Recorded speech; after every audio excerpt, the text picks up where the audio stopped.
Hello friends, last લેક્ચરમાં આપણે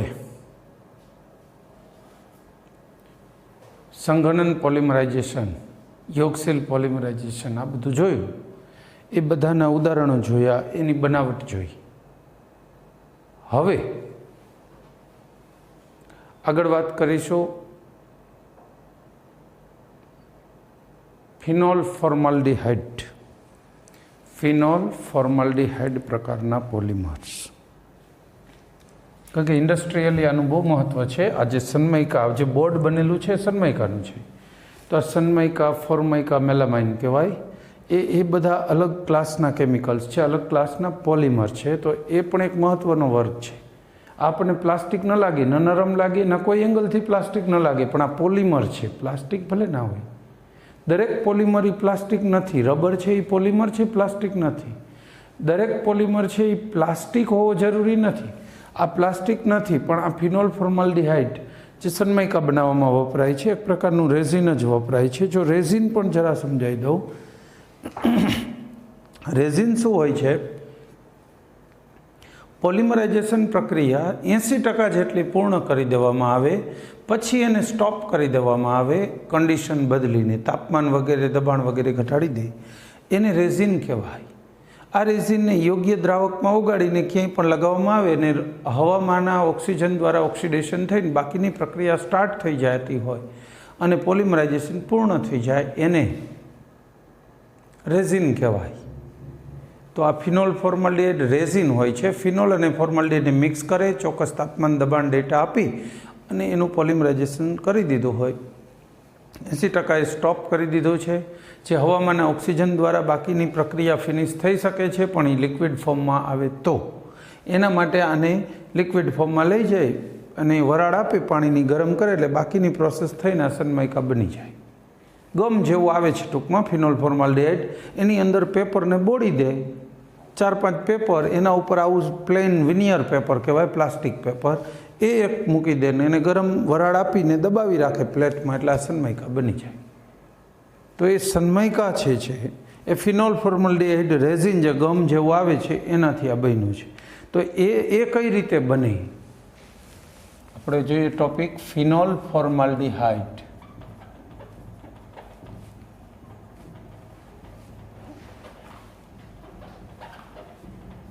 આ રેઝિન બનાવતા શીખવાનું છે. ફિનોલ ફોર્માલ્ડિહાઇડ આ છે ફિનોલ,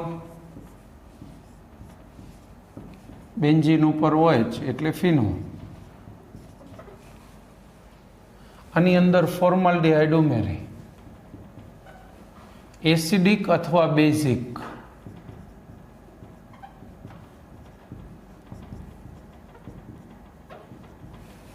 વાતાવરણ રાખવાનું છે. એસિડ અથવા બેઝનું એક ડ્રોપ ઉમેરી દેવાનું છે, એટલે આની પ્રક્રિયા થઈને જુદા જુદા અણુઓ બનશે.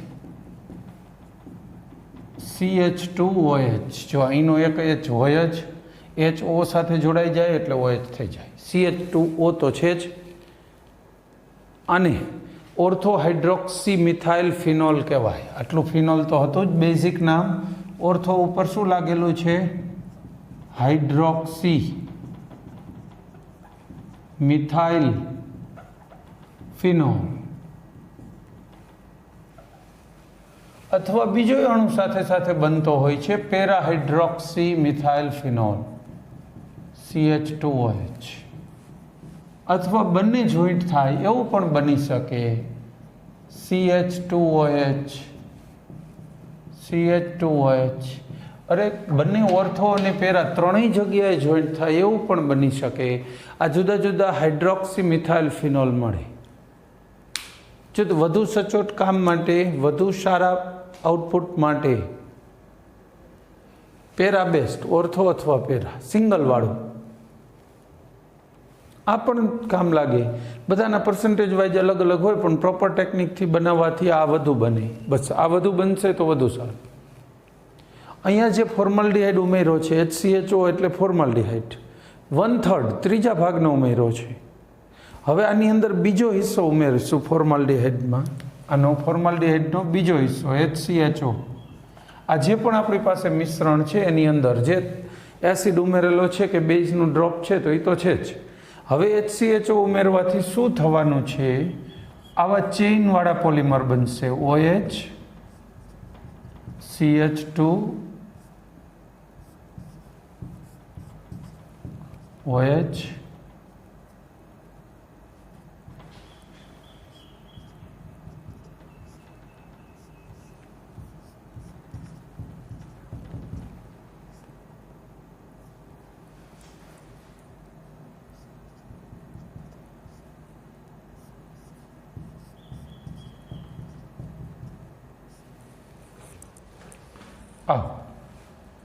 ક્યાંક ક્યાંક કદાચ વધુ પ્રકારના લાગી ગયા હોય CH2OH તો એ બાકીના હોઈ શકે. આમના આને નોવાલેક અથવા નોવોલેક કહેવાય.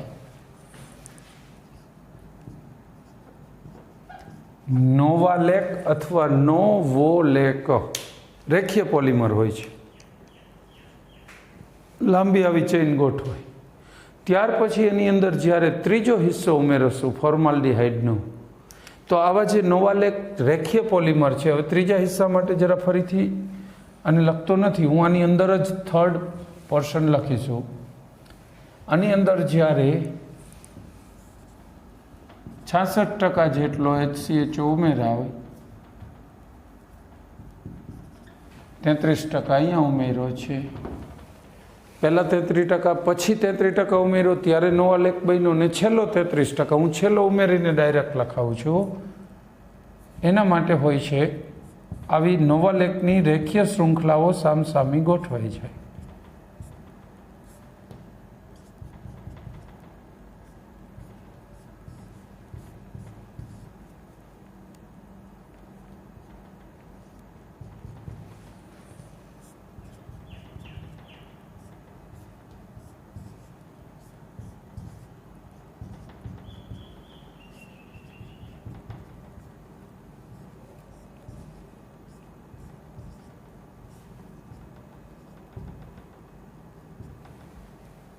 આમાંય કદાચ કોઈમાં CH2OH હોઈ શકે છે, 1, 2, 4 જગ્યાએ, ગમે તેટલા, નો પ્રોબ્લેમ. આવી નોવાલેકની શૃંખલાઓ જે બની છે એની અંદર જ્યારે ત્રીજો પોર્શન પડશે ફોર્માલ્ડિહાઇડનો અને ગરમ કરવામાં આવશે ત્યારે એ ફોર્માલ્ડિહાઇડના અણુ અહીંયા વચ્ચે ગોઠવાઈ જશે. CH2O એના O ને ઉપર નીચેથી હાઇડ્રોજન મળે એટલે પાણી બનીને દૂર થાય અને આ બે વચ્ચે લિંક બની. આ OH છે એ OH અને અહીંથી H દૂર થશે, પાણી બનશે. આ OH અને H. આવી શૃંખલાઓ જે અલગ અલગ હતી એ જોડાઈ જાય, ક્રોસ લિંક થઈ જાય, તિર્યક બંધ કહી. અને ગુજરાતીમાં તિર્યક બંધ, પણ તિર્યક શબ્દ કરતાં ક્રોસ લિંક. આ બધા વચ્ચે જે ચેઇન હતી બે, એની વચ્ચે ક્રોસ લિંક થઈ જાય તો હવે આ બેકેલાઇટ છે, આ બેકેલાઇટ છે. આ આવું જાળીદાર બંધારણ ધરાવે છે અને ફિનોલ ફોર્માલ્ડિહાઇડ રેઝિનમાંથી આ બન્યું છે. આને બેકેલાઇટ પણ કહી શકાય અથવા ફિનોલ ફોર્માલ્ડિહાઇડ રેઝિન. આના બીજા અનેક ઉપયોગો છે. આના સિવાય દાંતિયા, કોમ્બ. આ દાંતિયા છે ને માથું ઓળવા માટેના, એક કોમ્બ એ પોલિસ્ટાયરીનમાંથી નહીં બને, એ જરા કિંમતી હોય છે, 50 રૂપિયાનો એક. બેકેલાઇટમાંથી બને, 20 રૂપિયાના 3 મળે ને લારીમાં, પોલિથીન બેગમાં ભરેલા, બસ એ આ બેકેલાઇટ છે, જેમાં દાંતા વળે નહીં, ભાંગી જાય. તમારે નવો દાંતિયો એટલે ખરીદવો પડે કે દાંતા ભાંગી ગયા હોય. એ આ બેકેલાઇટ છે, કડક દાંતા આવે. એટલું જ નહીં, બીજું સીડી ડિસ્ક, વાજાની રેકર્ડ. બુકમાં એવું લખેલું છે, વાજાની રેકર્ડ. વાજુ એટલે વગાડવા માટેનું સાધન, એની રેકર્ડ એટલે ડિસ્ક, સીડી ડિસ્ક. એ સીડી ડિસ્ક આની બને. પછી ત્રીજું ઇલેક્ટ્રિકલ સ્વિચો, પ્લગ. ઇલેક્ટ્રિકલ સ્વિચ જે છે ને એ બેકેલાઇટ છે. ગરમ થાય ને તો નરમ ન થાય, વધુ ગરમ થાય તો સળગીને પાવડર થઈ જાય, બાકી નરમ ના થાય. એ સ્વિચ ગમે એટલી ગરમ હોય ને તમે દબાવો ત્યારે નરમ થાય તો વળી જાય, ચાલુ કે બંધ ન થાય, એવું ન જ બને. તો આ પોલિમરની એ ખાસિયત છે કે એક વખત હાર્ડ બની ગયા પછી ગરમ કરવા છતાંય નરમ પડતું નથી, એટલે એને થર્મોસેટ પોલિમર કહેવાય. થર્મોસેટ પોલિમર એટલે એવું પોલિમર કે જેને ગરમ કરવા છતાંય નરમ થાય. થર્મ એટલે ઉષ્મા, ઉષ્માની સામે સેટ છે, સ્થિર છે, એટલે તો થર્મોસેટ કહે છે. તો આ થર્મોસેટ પોલિમર ફિનોલ ફોર્માલ્ડિહાઇડની વાત થઈ. આ જે બંધારણ છે અત્યારે આ મોટું આખું એ ફિનોલ ફોર્માલ્ડિહાઇડનું બંધારણ છે. સૌથી પહેલાં ફિનોલમાં ફોર્માલ્ડિહાઇડનો પહેલો હિસ્સો ઉમેરશું. 3 હિસ્સા કરી દઈશું. એનો પહેલો હિસ્સો ઉમેરી એસિડ કે બેઝ ઉમેરવાનો છે, પછી દર વખતે નહીં. તો એમાંથી આવા જુદા જુદા ઓર્થો અને પેરા હાઇડ્રોક્સી મિથાઇલ ફિનોલ મળશે. એની અંદર બીજો હિસ્સો ઉમેરશો 33% ફોર્માલ્ડિહાઇડ, એટલે નોવાલેક અથવા નોવાલેક નામનો આવો રેખીય પોલિમર મળશે. એની અંદર ત્રીજો હિસ્સો ઉમેરીને ગરમ કરીશું, એટલે આવું મિશ્રબંધિત પોલિમર કહેવાય અથવા થર્મોસેટ પોલિમર કહેવાય. એવું બંધારણ મળશે. ઉપયોગ તો મેં તમને પહેલાં જ સમજાવી દીધા. ઓકે, તો નેક્સ્ટ પોલિમર જોઈશું.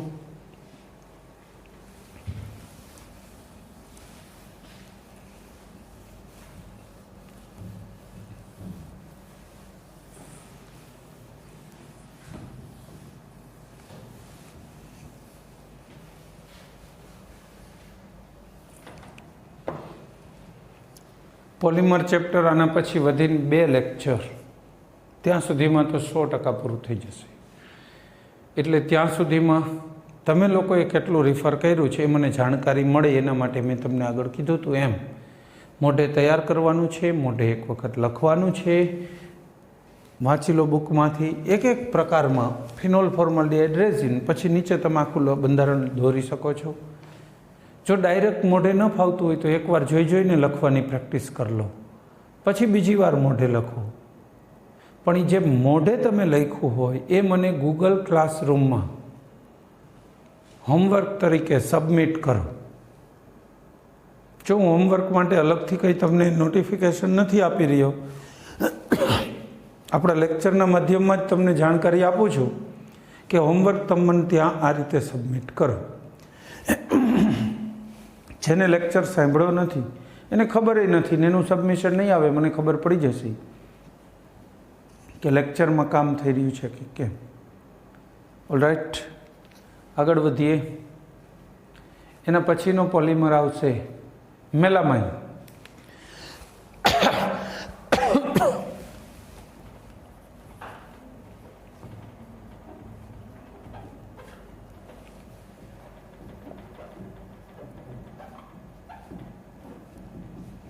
મેલેમાઇન અથવા મેલામાઇન આ પણ બહુ મહત્વનો પોલિમર છે. આની એક બીજી ખાસિયત છે, આના મોનોમરને પણ મેલામાઇન કહેવાય અને પોલિમરને પણ મેલામાઇન કહેવાય. આનો મોનોમર્સ આવો છે, એક જ છે મોનોમર, સિંગલ છે, પણ આ રીતનો હોય છે. એન એન એન 3 એન હોય, 3 જગ્યાએ NH2 જોઈન્ટ કરી દેવાનું છે. બાકી બેન્ઝીનની જેમ એકાંતરિત દ્વિબંધ. આને મેલામાઇન જ કહેવાય. અને આનું પોલિમર બનેની એ પણ મેલામાઇન છે. ફાધર એન્ડ સન બંનેનું નામ સરખું, મધર કમ્પાઉન્ડ કહેવાય. આમાંથી હવે બનશે. આનું પોલિમરાઇઝેશન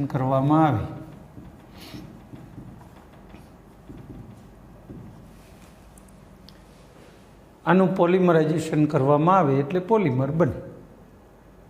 એ પોલિમરાઇઝેશન પ્રક્રિયા માટે આની અંદર ફોર્માલ્ડિહાઇડ ઉમેરવામાં આવે છે.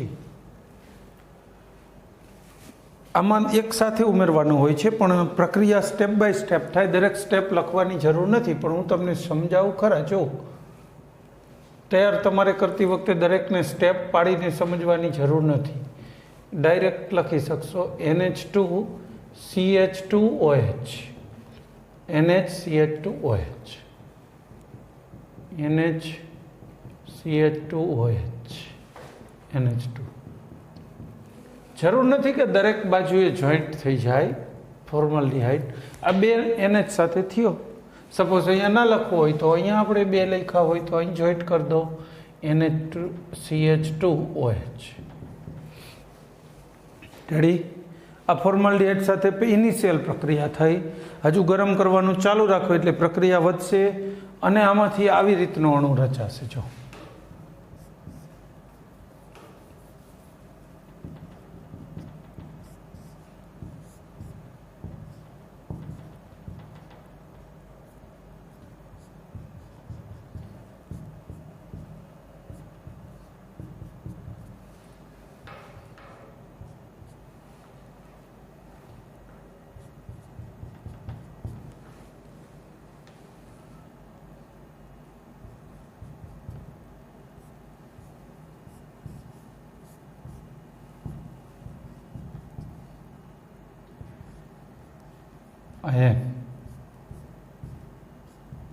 INH2 આ NH છે એ જોઈન્ટ થઈ શકે અહીંયા. અલ્ટિમેટલી આવા જુદા જુદી સાઇઝના ચક્રો રચાય. આમાં કોઈ ચક્રમાં ફિક્સ ના હોય કે આટલા જ રિંગ જોડાય. જો આ 3 રિંગ જોડાઈને ચક્ર બન્યું, 5 રિંગનું ચક્ર હોઈ શકે. આનું પોલિમરિક અણુ ખાલી લખવો હોય તો આ રીતે લખી શકો છો. એકમાં NH લઈ લો, બીજામાં આટલું લો, n ટાઈમ રિપીટ થાય છે તો ચાલે, ઇટ ડઝન્ટ મેટર. પણ આખો અણુ લખવો હોય તો આવી ચક્રીય પ્રક્રિયાથી દર્શાવી શકાય. આવા ચક્રો હોય વિવિધ, કોઈમાં 3 રિંગ હોય, કોઈમાં 4 હોય, કોઈમાં 5 હોય. આવા ચક્રીય રચનાઓ બને છે. આ મિશ્ર બંધિત જ કહેવાય. થર્મોસેટ પોલિમર જ છે, ગરમ કરવા છતાંય નરમ નથી થતું. એ આ મેલામાઇન. મેલામાઇનના ઉપયોગોની વાત કરીએ તો તમે જોયું હશે મેલામાઇનનો ડિનર સેટ.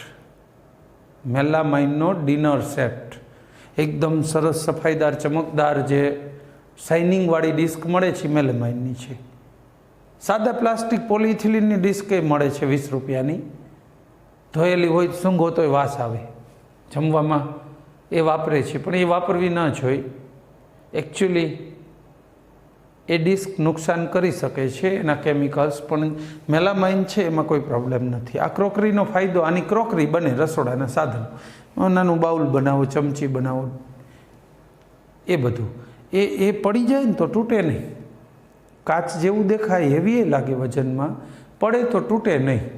એટલે આનો એક સરસ ઉપયોગ એ કહી શકાય કે પડવા છતાંય તૂટે નહીં એવી મજબૂત ક્રોકરી બનાવવામાં બેસ્ટ છે. આનો મેઇન ઉપયોગ જ ત્યાં છે. પણ એ સિવાય પણ મેલામાઇનના ઉપયોગ છે. એ સિવાય કલરમાં ઉમેરાય છે. મેલામાઇન રેઝિન રાખી દે, થોડી પ્રોસેસ અધૂરી રાખે અને કલરમાં ઉમેરી દે. હવે કલર તમે બહાર લગાવો, એના ઉપર વેધરની ઇફેક્ટ ન થાય. વેધરપ્રૂફ કલર, તડકાની ઇફેક્ટ ન થાય એવા કલર્સ બનાવવા હોય, વેધરપ્રૂફ કલર્સ, તો એમાં મેલામાઇન ઉમેરાય છે. કોઈ વુડ કે એના ઉપર, લાકડા ઉપર વેધરપ્રૂફ કોટિંગ કરવું હોય તો મેલામાઇન કોટિંગ કરવામાં આવે છે. લાકડાને વધુ કિંમતી બનાવવા માટે એના ઉપર આનું કોટિંગ કરે. તો આ મેલામાઇનનો ઉપયોગ થયો. ઓકે, ત્યાર પછી નવા ક્લાસ ઓફ કેમિકલ, નવા ક્લાસ ઓફ પોલિમર તરફ જઈએ. ત્યાર પછી વાત કરીશું સહપોલિમરાઇઝેશન.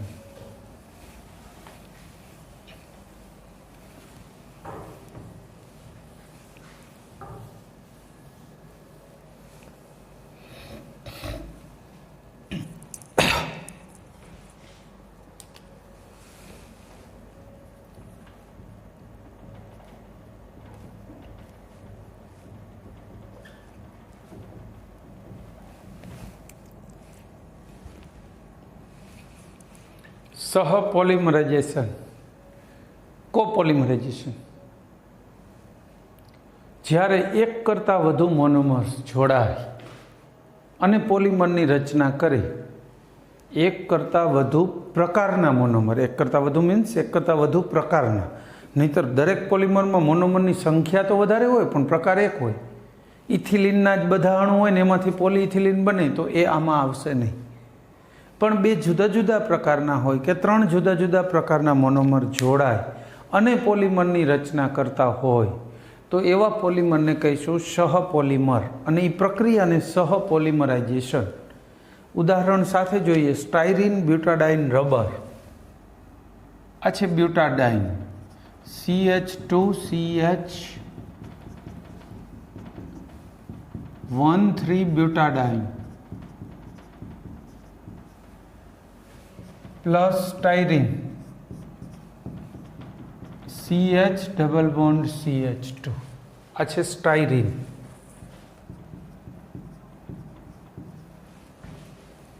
આનું કોપોલિમરાઇઝેશન કરીએ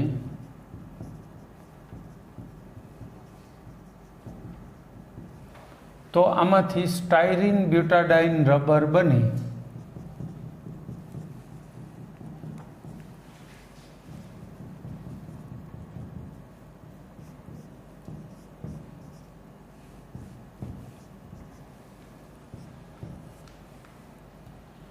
સ્ટાયરીન બ્યુટાડાઇન રબર SBR.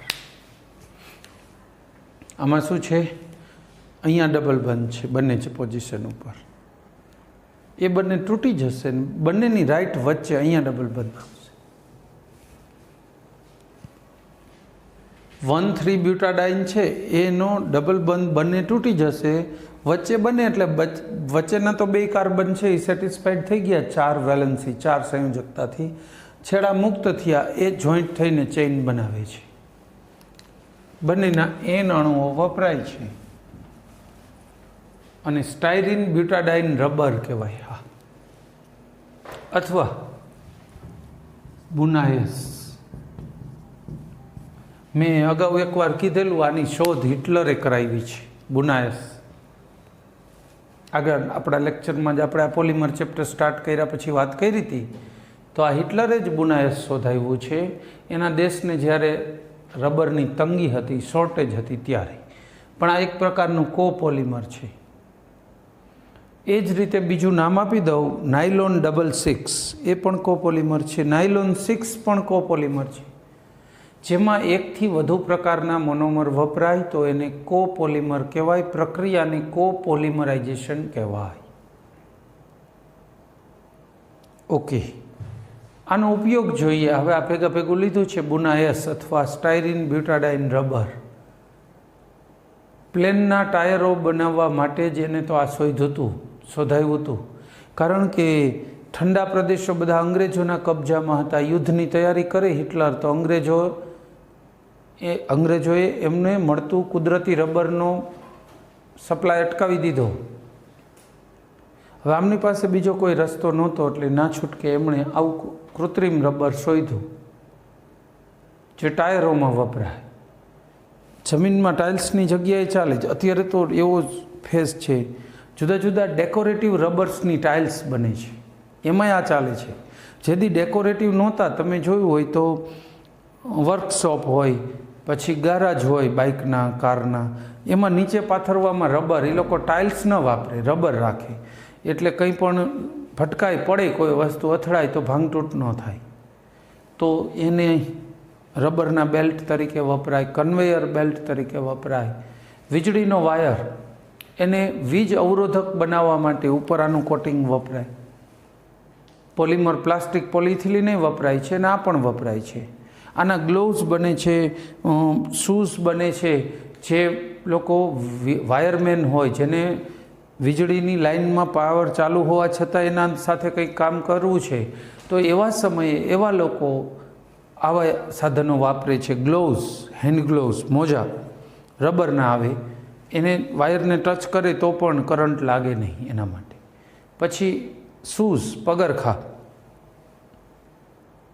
શૂઝનું તળિયું જે સોલ છે, રબર સોલ, એ પણ આ રબરનો હોઈ શકે છે. સ્ટાયરીન બ્યુટાડાઇન રબરનો સોલ હોઈ શકે છે. તો આ એમાં પણ વપરાય છે, શૂ સોલ તરીકે, રબર સોલ તરીકે. આ એક એનો સારો ઉપયોગ છે. આ થયું સહપોલિમરાઇઝેશન. અહીંયા આપણે પોલિમરાઇઝેશનના આવા પ્રકારો પૂરા કર્યા. હવે એક નવા ટોપિક તરફ વળીએ છીએ, રબર.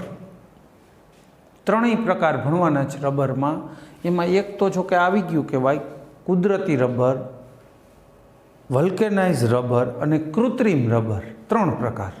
તો આ કૃત્રિમ રબરનું ઉદાહરણ છે, જેમાં ઇલાસ્ટિસિટી સારી હોય એનું વર્ગીકરણ રબર તરીકે થતું હોય. જેમાં આંતરઆણ્વીય આકર્ષણ બળ ખૂબ નબળા હોય, એટલે તમે ખેંચી શકો, છોડી દો તો એ મૂળ પોઝિશન ધારણ કરી લે, તો એને રબર કહી શકો. એ મટીરિયલને જ રબર કહેવાય. ગરમ કરવાથી નરમ થાય તો એને પ્લાસ્ટિક કહેવાય, પ્લાસ્ટિક પ્રોપર્ટી ધરાવે. ગરમ કરવા છતાંય નરમ ન થાય તો એને થર્મોસેટ કહેવાય. આ એક આના સાથે વપરાતા જુદા જુદા શબ્દો છે. સાથે એક નવો શબ્દ પણ તમને કહું, વર્જિન. વર્જિન અને નેક્સ્ટ ટુ. જો કોઈ પણ પોલિમર બનાવવામાં આવે ત્યારે આ પોલિમરના નાના નાના ટુકડા બને, પીસ, એને પોલિમર પ્લાસ્ટિક દાણા કહેવાય. તમે આવા દાણા લઈ આવીને એમાંથી પ્લાસ્ટિકની આવી બોટલ બનાવો, કોઈ પણ આઈટમ બનાવી પ્લાસ્ટિકની, તો એ વર્જિનમાંથી બની કહેવાય. જે કંપનીએ પ્લાસ્ટિકના દાણા બનાવ્યા હતા એમાંથી આ બોટલ બની છે. હવે આ બોટલના કટકા કરી, એ કટકાને ગરમ કરીને એમાંથી તમે બીજી કોઈ નવી વસ્તુઓ બનાવો, નવા આર્ટિકલ બનાવો. તો એને નેક્સ્ટ ટુ પોલિમર કહેવાય. પહેલી વખત ઓલરેડી વપરાઈ ગયું છે, હવે એ રીપ્રોસેસ થઈને વપરાય છે તો નેક્સ્ટ ટુ. અને પહેલી જ વખત દાણામાંથી એમાંથી કોઈ આર્ટિકલ બનતા હોય તો એને વર્જિન કહેવાય. આ વર્જિન પોલિમર હોય એની મજબૂતાઈ વધુ હોય. જ્યારે નેક્સ્ટ ટુ હોય ત્યારે મજબૂતાઈ કે એની ગુણધર્મોમાં થોડો ફરક આવી જાય ખરો. હાર્ડનેસ વધે પણ સામું તૂટી જાય, પડે તો તૂટવાના ચાન્સ વધી જાય. એટલે એનું જે નેચર છે એ બ્રિટલ થઈ જાય, બટકણું થઈ જાય. નેક્સ્ટ ટુ હોય વર્જિન હશે તો નો પ્રોબ્લેમ. વર્જિન પોલિમર ડાયરેક્ટ ચાલે યુઝમાં. ઓકે, આ એક શું પોલિમરને લગતી સાથેની જાણકારી છે, તો એ જે કહું છું એ સાથે સમજતા જજો. હવે આપણે આગળ વાત કરીશું રબર. આજે રબર એક જ લઈશું, કુદરતી રબર. બસ માત્ર કુદરતી રબર વિશે જ વાતો કરવી છે. કુદરતી રબર ક્યાંથી મળે? ભારત, શ્રીલંકા, દક્ષિણ અમેરિકા, મલેશિયા, ઇન્ડોનેશિયા, આવા જે દેશો છે જ્યાં આઈધર ખૂબ ઝાઝો ભેજ છે હવામાં અથવા એકદમ ઠંડક છે. મેંગ્રોવના જંગલો છે, મલેશિયાના જંગલો છે, એમેઝોનના જંગલો, અહીંયા બધે શું છે? એકદમ ભેજવાળું વાતાવરણ છે.